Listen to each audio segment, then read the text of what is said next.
Hey ladies and gents, RF Rift here with another video. Today I'm going to be looking at another Teamfight Manager video, and the goal of this one is to get you out of the amateur league or get you into semi-pro. Now, this is the very first league you are put in when the game starts, and you're going to be playing this 2v2.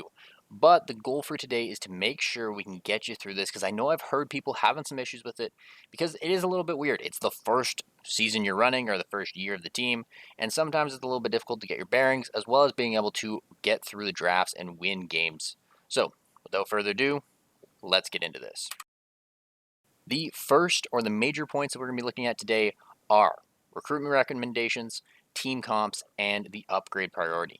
Now, these are kind of the big, broad topics that cover your team and how you're going to make your team better. So I'm going to dive into each single one of those. I'm going to try and give you guys a good understanding of how to get through this, as well as hopefully set you up to do well once you get into the semi-pro league. So first things first, let's talk about recruiting. Now, recruiting, when you start off, you are given $200 for your team, which allows you to recruit one new player at the beginning of the league. So you can recruit and sign one player, and let's face it, you need to do this right off the bat, because you're given enough time at the start of the game to be able to recruit two players if the first one has negative traits. My most recent run I had to do my first recruiting, and a character had a negative trait that basically wasn't going to fly. They started off with plus 10 stats and then dropped every 2 seconds, which was going to make them actually worse as the fight went on. So I didn't hire that player and recruited again. You have enough time to do this right off the bat. So that's extremely important. So the other thing you want to take in mind is to recruit again at mid-season.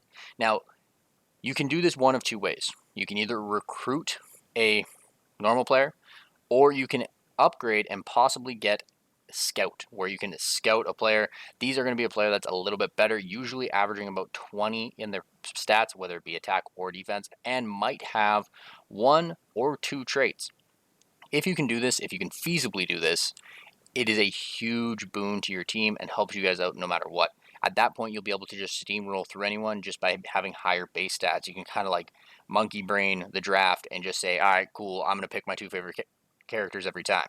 So this is what I would do with recruiting. You need to make sure you recruit at the beginning and then in the middle. During the middle of the season, hopefully you will be able to recruit a scout player or scout a player. It's the second upgrade that makes your life a little bit easier. Second, let's talk about team comps.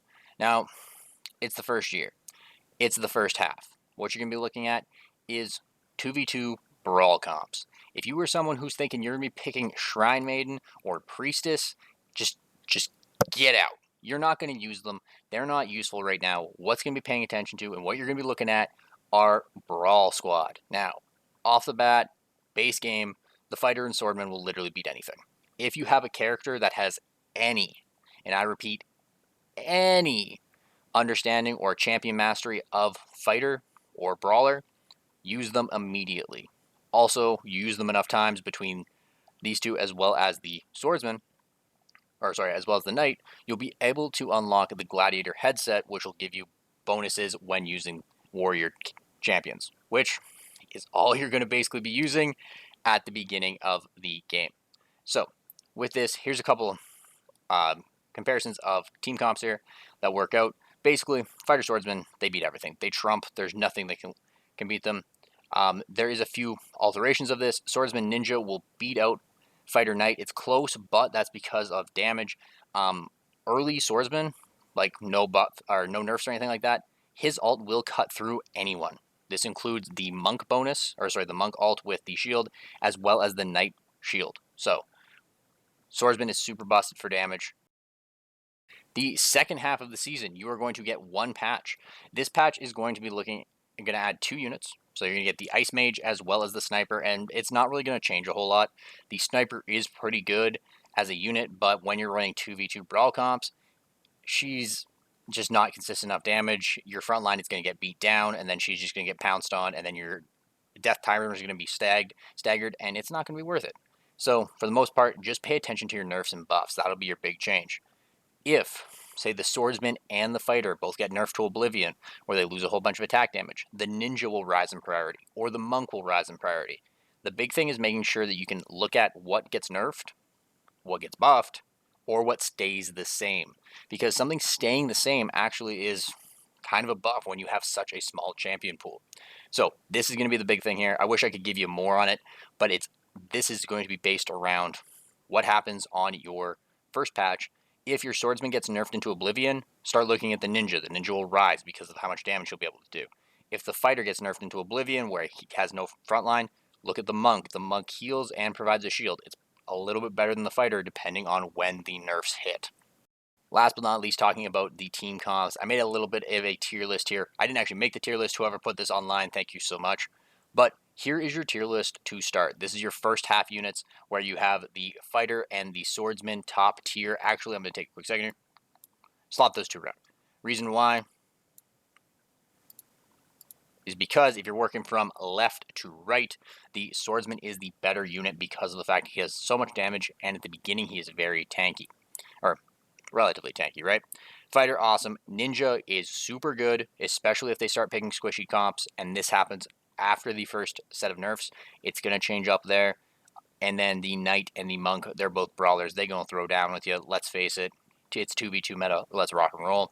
Then we got the archer, shrine maiden, pyromancer, and then the priestess. Unfortunately, the priestess just doesn't do anything at this point.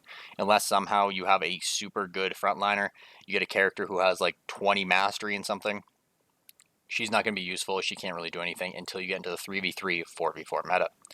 To add in the ice mage and the sniper, they go about right there. You could argue that the sniper could go a little bit lower or the ice mage could go a little bit higher, but they're not going to do anything that really changes the meta right now. Once you get into 3v3, ice mage's priority is going to jump through the roof because he can control so much area. Same with the pyromancer if you can get enough frontline for it.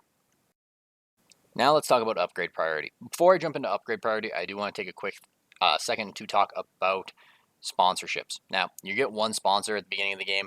Choose it wisely. If there's a sponsor that asks you to play a certain amount of characters, so say it asks you to play the fighter 10 times, pick that immediately. Reason why is because you'll be able to get through that relatively quickly and probably can get through your sponsorship and get the cash flow in before the mid-season, which means you'll be able to upgrade and scout better.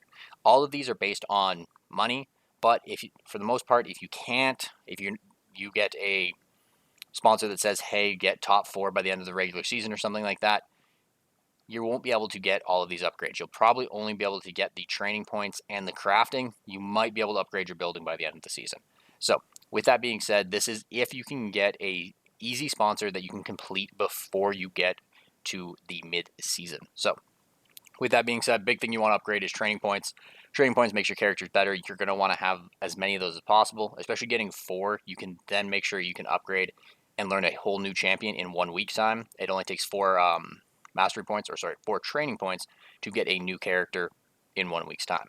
I wouldn't highly recommend doing that, especially on your early players, because of the fact that there's not a whole lot of champions, and there's not a whole lot of champions that are super good. So if you max out, get them try and learn a new champion, and they get priestess, it's basically a waste of a week. Crafting is a big one because this is how you get your team better without actually training. So that's probably one of the most important upgrades ever. Make sure you can get that early. I always only just keep 1 open, and then I just play the lottery, try and the moment I get enough parts, usually I try and run like 3-3-3 or like 4-4-4, something like that, just because my brain is like, repeating numbers will definitely help you out. Just use repeating numbers. Then you can upgrade your building, and then you should try and get the scout upgrade. If you can get the scouting upgrade, please, please, please do that, especially if you can get it, as I've said 40 times in this video, before the mid-season. It'll help you out a lot. You'll get a character that'll basically just steamroll it, and they're going to look like Faker, just going to run over people. It's not even going to be fair. I also just want to add some general tips right at the end here. A couple general tips is the game loves to first pick Ninja. It's going to pick Ninja early, especially in that first half of the season. So if you want to just try and bait them into picking Ninja so you can get Swordsman Fighter, do it. Ban out something that's going to be annoying, whether you take out the Monk or you take out the Knight, and then they kind of have a weird draft mechanic where they have to balance out who they want to first pick. I would always highly recommend just kind of like leaving Ninja up. If you can get Swordsman Fighter, it's going to win. It's going to beat everyone.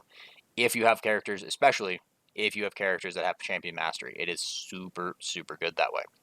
Also, I know I shouldn't say this, but surrendering saves you time. If you like just pooch a draft and it's not even worth your time to like sit there for the minute to watch the game, just hold S. It's super quick. It saves you time, like especially if it's a best of 3. Um, just save your mental. Going through these seasons is kind of long. Like it's like 2 hours at a minimum. If you speed run it real hard and you try and do everything as fast as possible, even if you know what's going on, you got to sit and watch your minutes. Like you have to watch it fight for a whole minute, so it's going to take some time. And speaking of surrendering, you can use it to cheese sponsorships. If a sponsor says, "Hey, you want to have less than say 500 deaths," you can just hold S and skip some fights. Reason why is because the game doesn't play out all the way, so it just surrenders right then. So if you take one loss, hold surrender, or one death, or just hold surrender right off the hop, it counts as zero deaths for that fight, and you can kind of use that to cheese or get a sponsorship without having to sweat it if your team by chance loses a couple rounds or if you're taking a lot of deaths early on. But other than that, ladies and gents, this should help you get through the amateur league, no problem. I'm hoping to do another one of these for the semi-pro league and go on from there. I might also be doing a bit of a let's play or something like that. Let me know down in the comments what you think or what you'd like to see on this channel. I know I've been a little bit slow uploading lately. Life's been getting a little bit crazy. But with that being said, thank you so much for watching. If you want to, leave a like, subscribe to the channel, do whatever you want to do. Also check out my Twitch stream. But with that being said, ladies and gents, have a great one. Stay out of trouble. See you guys later.